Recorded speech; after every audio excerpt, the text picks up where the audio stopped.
So hello guys, it's me Shubh and welcome to my another vlog. So আজকে আমরা চলে এসেছি শ্রীপুরের সেই ঐতিহাসিক ওয়েদা দিঘির পারে। এই দিঘির নাম ওয়েদা দিঘি। জানি না কি হিসাবে এই দিঘির নামকরণ হয়েছে, কিন্তু এই দিঘিটা অনেক পুরনো, প্রায় 500 বছর পুরনো। এই দিঘিতে পানি সবসময় থাকে, কোনো দিনও শুকায় না। তো আজকে চলে আসলাম এই দিঘি সম্পর্কে আপনাদেরকে বিস্তারিতভাবে এক্সপ্লোর করতে।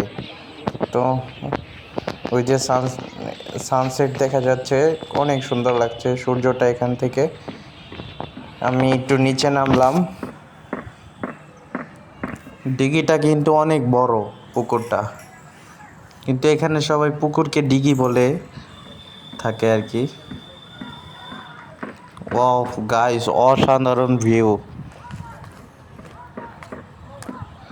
ভিউটা খুবই সুন্দর।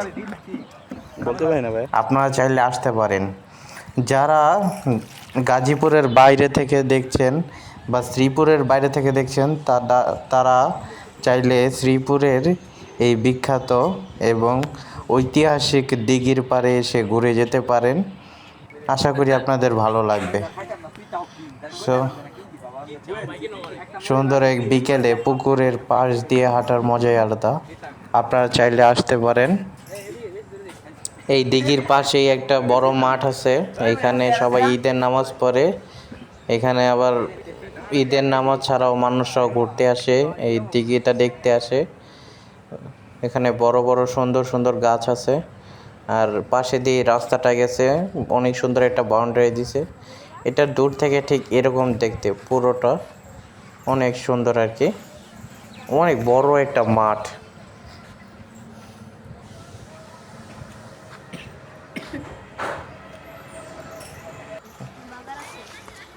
তো এইখানে আর কি লেখা আছে যে শ্রীপুর পৌর কেন্দ্রীয় ঈদগাহ মাঠ। এখানে সবাই ঈদের নামাজ পড়ে থাকে আর কি।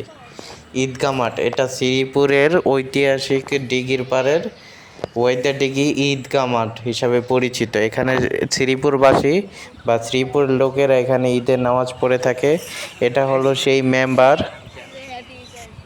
যেখানে হুজুর নামাজ পড়িয়ে থাকে। অনেক সুন্দর আর কি, খুব সুন্দরভাবে ডিজাইন করেছে এটা। এখানেই আর কি নামাজ পড়ানো হয় ঈদের, আবার এখানেই মানুষ ঘুরতে আসে। তো জায়গাটা খুবই অসাধারণ এবং চমৎকার। ভাবলাম যে এটা আপনাদের কাছে শেয়ার করা উচিত, কারণ এইখানে অনেক সুন্দর এবং অনেক পুরনো ঐতিহ্য বহন করছে এই দিঘিটা। এটা এক্সপ্লোর না করলে আপনারা জানতে পারবেন না। So hello guys, it's me Shubh and welcome to my another blog. So আজকে এসেছি আমরা ওইটা দিঘি, শ্রীপুরের ঐতিহ্যবাহী ওইটা দিঘি। তো আপনারা যারা যারা এই ভিডিওটা দেখছেন, তো অবশ্যই লাইক কমেন্ট এবং শেয়ার করবেন। তো আজকে এই পর্যন্তই।